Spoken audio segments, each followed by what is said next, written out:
Hola a todos, yo soy Javier, espero que estéis bien y que tengáis ganas de escuchar el resumen de la obra El arte de la guerra de Sun Tzu, un libro que nos da distintas estrategias militares que no solo podemos aplicar al campo de batalla, sino también en diferentes aspectos de nuestra vida.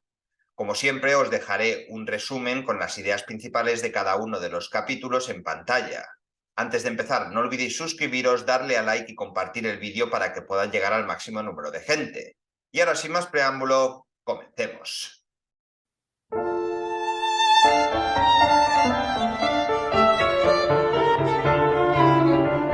Capítulo 1. Aproximaciones.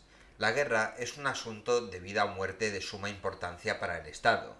5 factores deciden el resultado de la guerra: la ley moral o buen gobierno, cielo o tiempo y estación, tierra o geografía, el comandante o la calidad del líder militar y método y disciplina o la calidad del ejército.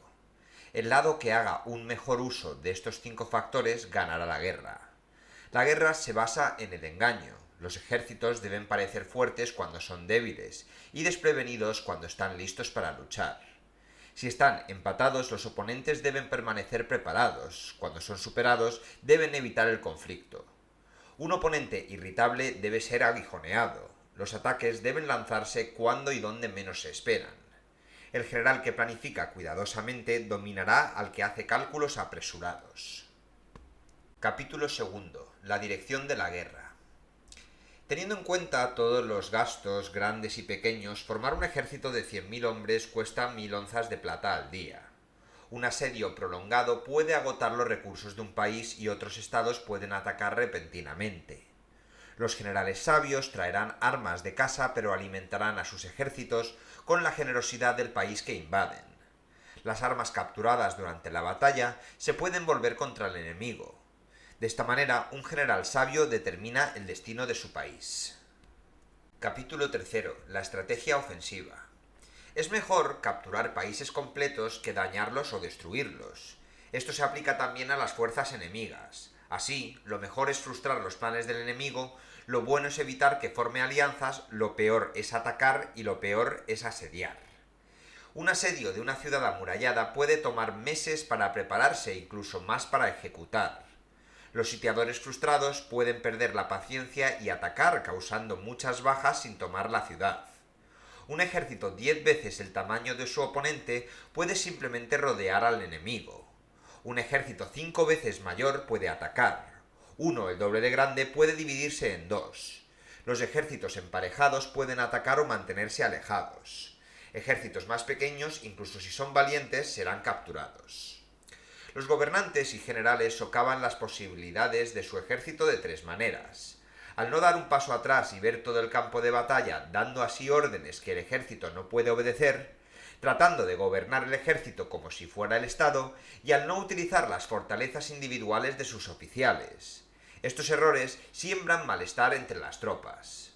Un buen líder sabe cuándo pelear y cuándo esperar, cómo lidiar con fuerzas más grandes o más pequeñas, cómo mantener inspirados a los soldados, cómo esperar el momento adecuado para atacar, y cómo luchar sin la interferencia del rey.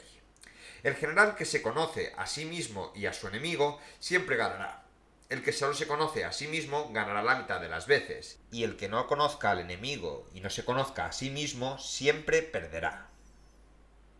Capítulo 4. Disposiciones.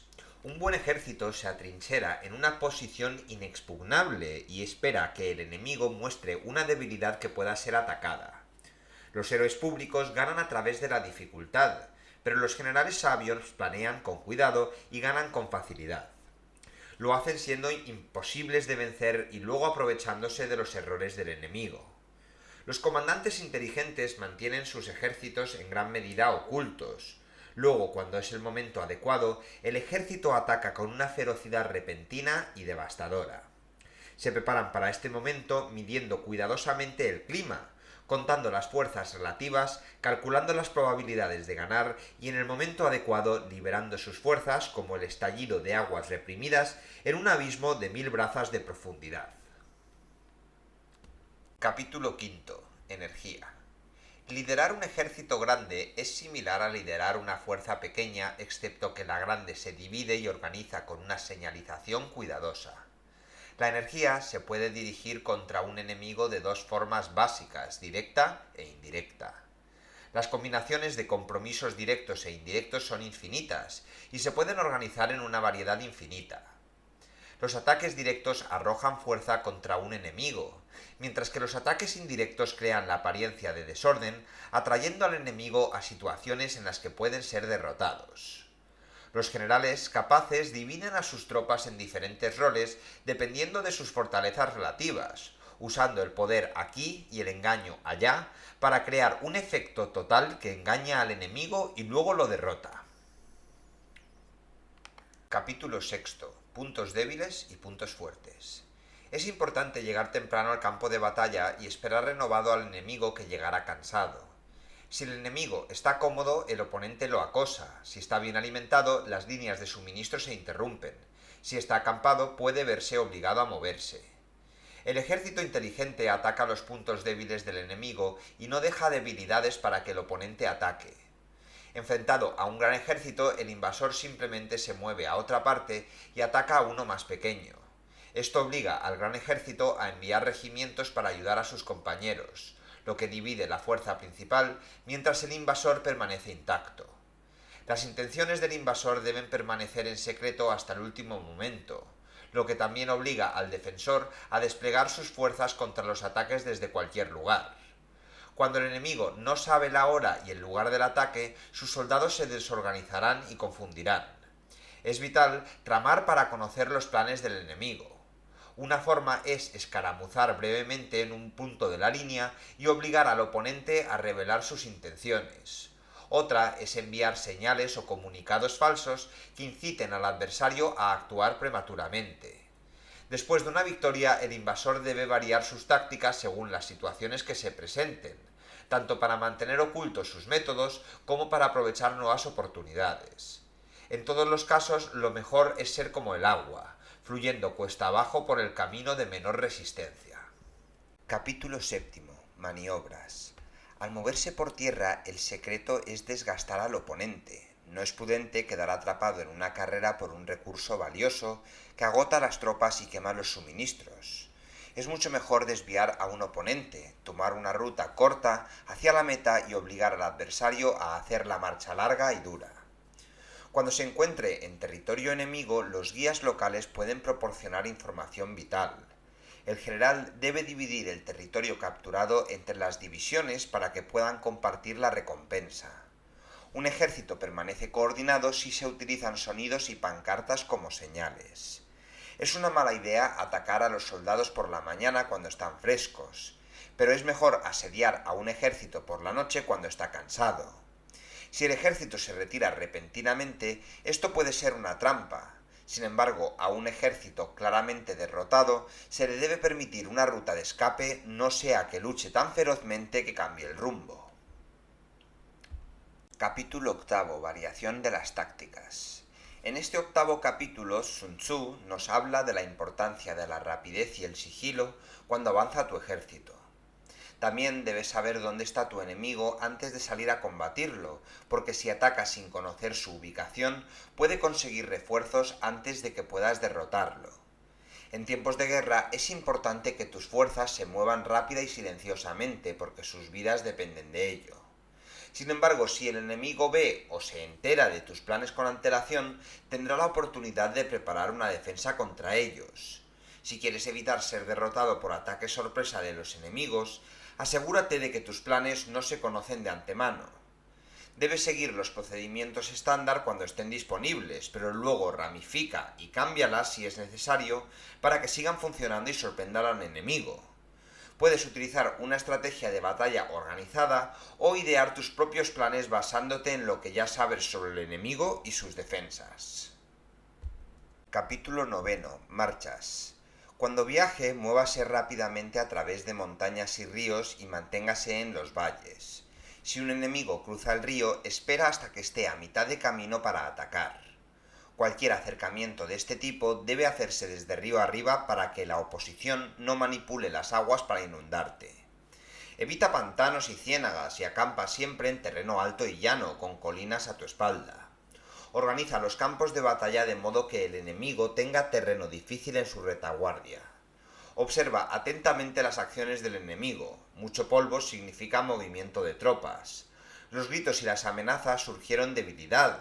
Carros dispuestos en los flancos indican que la batalla está a punto de comenzar.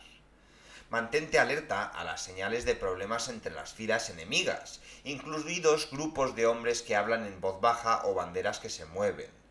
Si los aguadores beben primero, esto indica que los suministros de agua están bajos. Si los hombres se apoyan en sus lanzas, tienen hambre. La conmoción en la noche sugiere nerviosismo. Los soldados deben ser tratados con amabilidad al principio hasta que respeten a su líder. Luego deben ser castigados estrictamente por cualquier mala conducta. Castigar a las tropas antes de que se hayan unido a su general provocará disturbios. Capítulo 10. El terreno. En la guerra son importantes 6 tipos de terreno. Terreno accesible, llano con buenos caminos y bueno para ocupar para delante de la otra fuerza. Terreno enredado, que es difícil de cruzar, con temporizar la tierra sin la ventaja del primer movimiento, desde la cual es mejor retirarse y atraer al enemigo para que lo siga. Pases que se pueden controlar, alturas de acantilados de donde puede caer sobre el enemigo, y posiciones lejanas utilizadas solo si se puede obligar al adversario a recorrer la distancia y por lo tanto agotarse. En la batalla 6 errores de liderazgo conducen al desastre. Enfrentarse al enemigo de un tamaño abrumador, lo que resulta en una huida presa del pánico. Oficiales débiles que conducen a soldados fuertes, lo que provoca rebelión. Oficiales demasiado ansiosos y soldados débiles, lo que conduce al agotamiento y al colapso. Oficiales enfadados que anulan las órdenes del general y causan la ruina. Órdenes poco claras que resultan en desorganización y la falta de planificación que enfrenta la debilidad con la fortaleza y conduce a la derrota. Capítulo 11. Clasificación de los tipos de terreno. Cuando un ejército marcha puede atravesar hasta 9 regiones diferentes, cada una con su efecto único sobre las probabilidades de victoria del ejército. El terreno dispersivo, el terreno de origen, es donde es más probable que los soldados se escapen con sus familias. El terreno fácil, los primeros confines del país enemigo, es donde el general invasor debe dejar claro que no hay vuelta atrás. El terreno conflictivo, como un paso, es un lugar valioso que los ejércitos probablemente lucharán duro para ganar.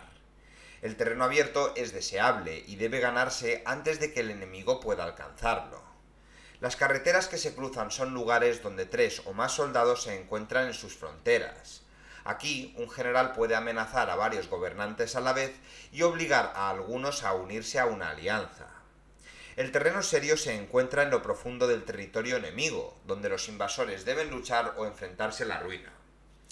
Los terrenos difíciles, acorralados y desesperados son, en grado creciente de peligro, áreas donde las tropas deben luchar o morir. En situaciones difíciles, los generales sabios mantienen a sus enemigos desorganizados, usan estratagemas para engañar al enemigo o toman cosas de gran valor que sus oponentes deben recuperar. Los líderes inteligentes saben que las tropas en peligro son las que luchan más duro y planifican en consecuencia, utilizando los peligros de viajar a las profundidades del país enemigo para inspirar un gran esfuerzo y espíritu. Capítulo 12. Ataque de fuego. Hay 5 formas de usar el fuego contra un ejército contrario: quemando su campamento, incendiando sus tiendas, quemando su línea de suministro, incendiando su arsenal y haciendo llover fuego sobre él. Es mejor usar el fuego cuando se levanta el viento. Ciertas épocas del año son útilmente ventosas.